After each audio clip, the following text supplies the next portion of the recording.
भारत जोड़ो यात्रा के बाद अब राहुल गांधी जी के नेतृत्व में कांग्रेस पार्टी भारत न्याय यात्रा निकालने वाली है। 14 जनवरी से लेकर 20 मार्च तक 6,200 किलोमीटर लंबी भारत न्याय यात्रा 14 राज्यों से गुजरेगी। मणिपुर में शुरुआत होगी और यह समाप्त होगी मुंबई में। भारत जोड़ो यात्रा के दौरान राहुल जी ने 3 मुद्दे उठाए थे।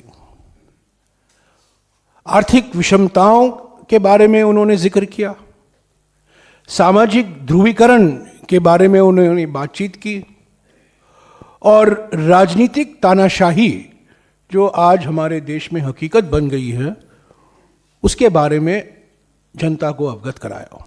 तो ये 3 बड़े मुद्दे थे भारत जोड़ो यात्रा के समय में।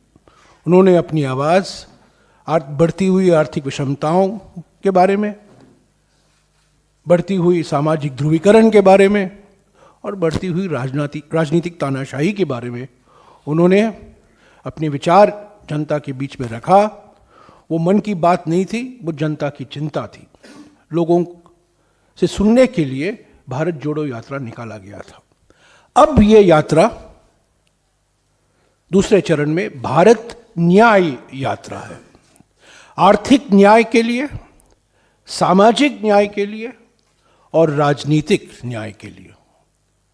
लोकतंत्र को बचाना है, संविधान को बचाना है। महंगाई और बेरोजगारी से करोड़ों परिवार जो पीड़ित हैं उनको एक नया भविष्य, उज्जवल भविष्य दिखाना है। और फिर से जो समाज को बांटा जा रहा है, समाज को बांटने की प्रक्रिया शुरू करनी है।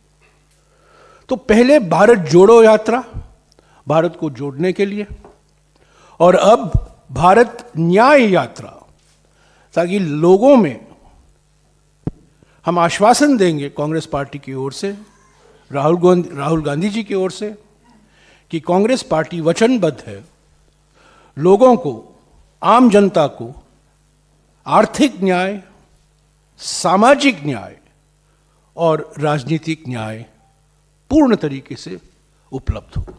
तो यही है पृष्ठभूमि भारत न्याय यात्रा का। इसकी डिटेल अगले कुछ दिनों में हमारे महासचिव संगठन आपको देते रहेंगे, पर मोटे तौर से 14 जनवरी को ये शुरू होगा, 20 मार्च को समाप्त होगा। मणिपुर से मुंबई। भारत जोड़ो यात्रा में जम्मू और कश्मीर और दिल्ली के अलावा 12 राज्य शामिल थे। भारत न्याय यात्रा में 16 राज्य शामिल हैं,